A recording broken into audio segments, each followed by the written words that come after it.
Hello dear friends, I am Shivesh Pandey और आज आपके अपने YouTube channel Shivesh Pandey chemistry classes में पुनः एक बार आपका स्वागत है।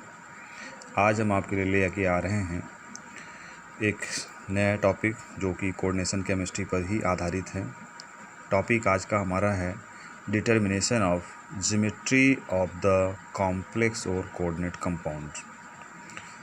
चलिए, हमारे पास अगर कोई भी कोऑर्डिनेट कंपाउंड है तो उसकी ज्योमेट्री को हम कैसे डिटरमाइन करते हैं यहाँ पे हम देखेंगे। उसके स्ट्रक्चर को डिटरमाइन करेंगे, उसके एंगल को डिटरमाइन करेंगे, और ये डायमैग्नेटिक हैं कि पैरामैग्नेटिक हैं, किस तरह के नेचर को रखते हैं, ये सारी चीज़ें हम यहाँ पे डिटरमाइन करेंगे। चलिए हम एक एग्जांपल लेते हैं यहाँ पे और इसको हम देखते हैं। यहाँ पे फॉर एग्जांपल हमारे पास है कॉम्प्लेक्स के रूप में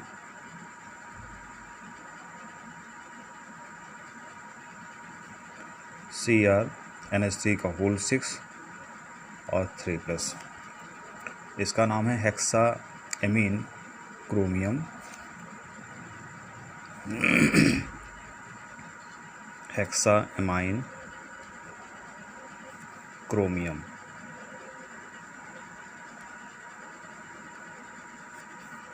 chromium third ion, chromium third ion हो जाएगा। सबसे पहले हम इसका हाइब्रिडेशन कैलकुलेट करते हैं। हाइब्रिडेशन देख लेते हैं। क्रोमियम एटॉमिक नंबर इसका 24 है। इलेक्ट्रॉनिक कन्फर्मेशन इसका जो हो जाएगा 3d5 4s1 and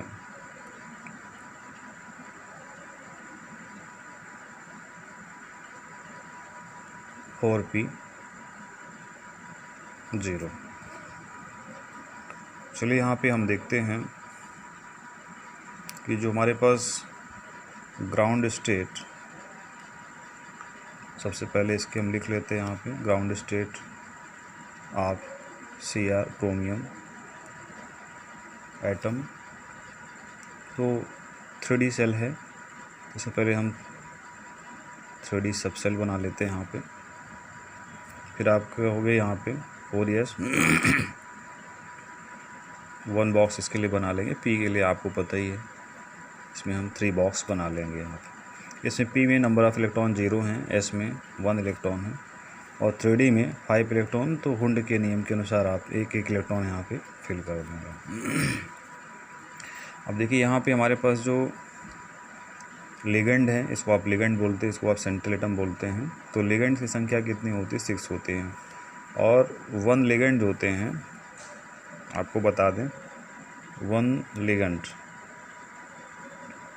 2 electron donor होते हैं। ठीक है, 2 इलेक्ट्रॉन डोनर होते हैं। तो टोटल हमारे पास 6 लिगेंड है, तो 6 2 जा 12 इलेक्ट्रॉन डोनेट करेंगे।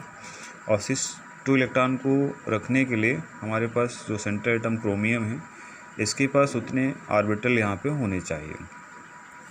तो यहाँ पर अभी हमारे पास जो वैकांट यानी हाफ फील्ड ऑर्बिटल हैं 1 2 3 ऑर्बिटल हैं। एक इस ऑर्बिटल से इलेक्ट्रॉन यहाँ पे निकल जाएगा और बाकी के इलेक्ट्रॉन जो होते हैं ये क्या होंगे? इलेक्ट्रॉन पेयर्ड हो जाएंगे। ठीक है, क्रोमियम चूँकि हमारे पास यहाँ पे जो इसके साथ अटैच लिगेंड है, ठीक है, एक प्रबल लिगेंड की श्रेणी में आता है ये, तो ये इसके इलेक्ट्रॉनों क्या करेगा? प्रबल लिगेंड इसको पेयर्ड कर देगा। तो हम यहाँ पे चले जाएंगे एक्साइटेड स्टेट में।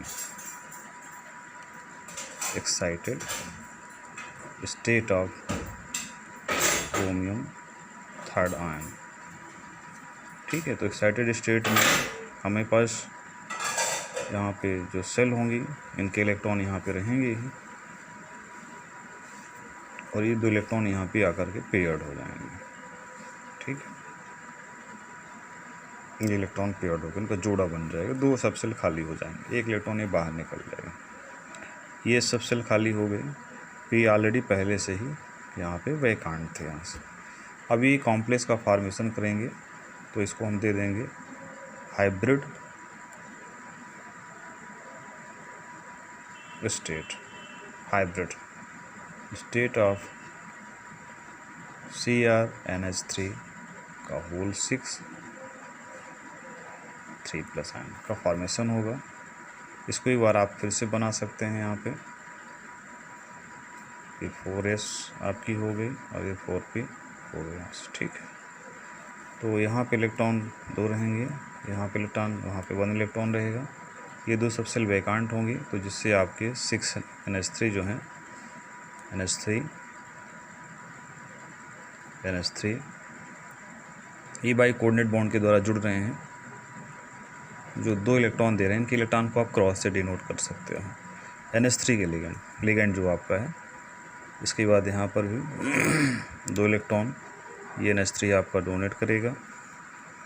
यहाँ पर भी 2 इलेक्ट्रॉन NH3 के द्वारा डोनेट होंगे और ये p सबसेल जो लास्ट में, यहाँ पर भी NH3 द्वारा 2 इलेक्ट्रॉन डोनेट करेंगे। इस तरह से 1 2 3 4 5 6 लिगेंड क्रोमियम के 6 ऑर्बिटल में इंटर कर गए।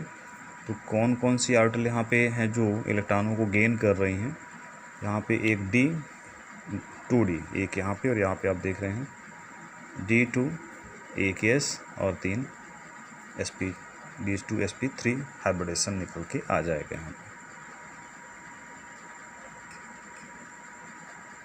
ठीक है। ये हाइब्रिडेशन निकला यहाँ से। अब चलिए हम बात करते हैं इसके बहुत सारे पॉइंटेड की।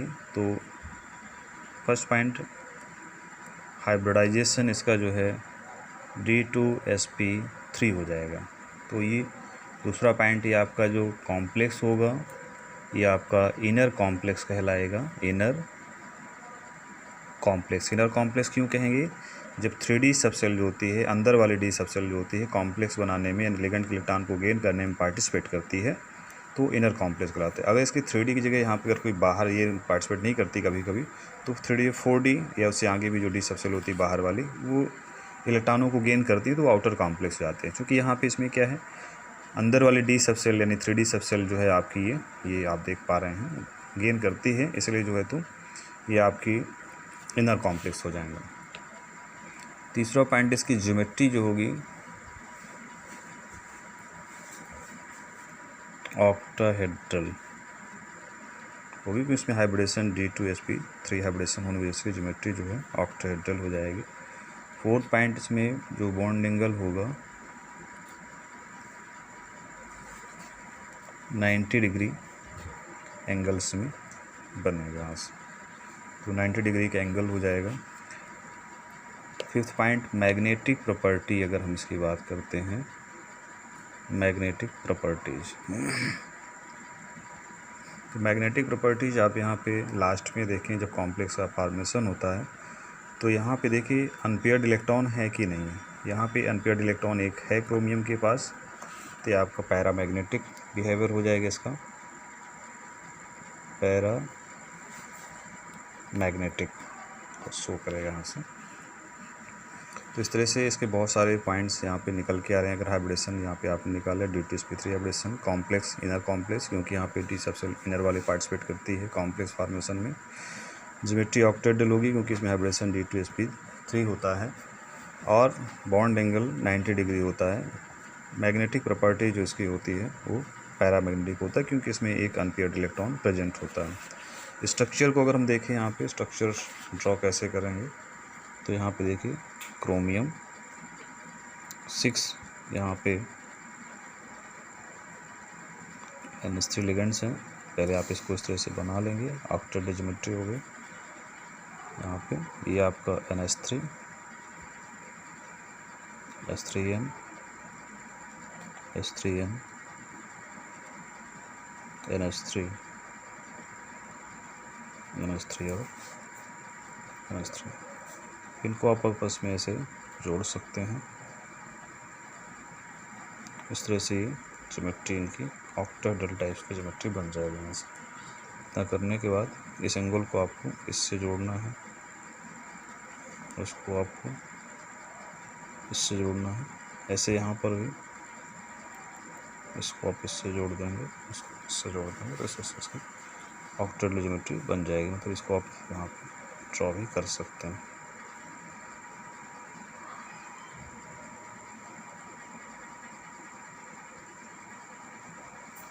मैंने ज्योमेट्री कंप्लीट कर दी।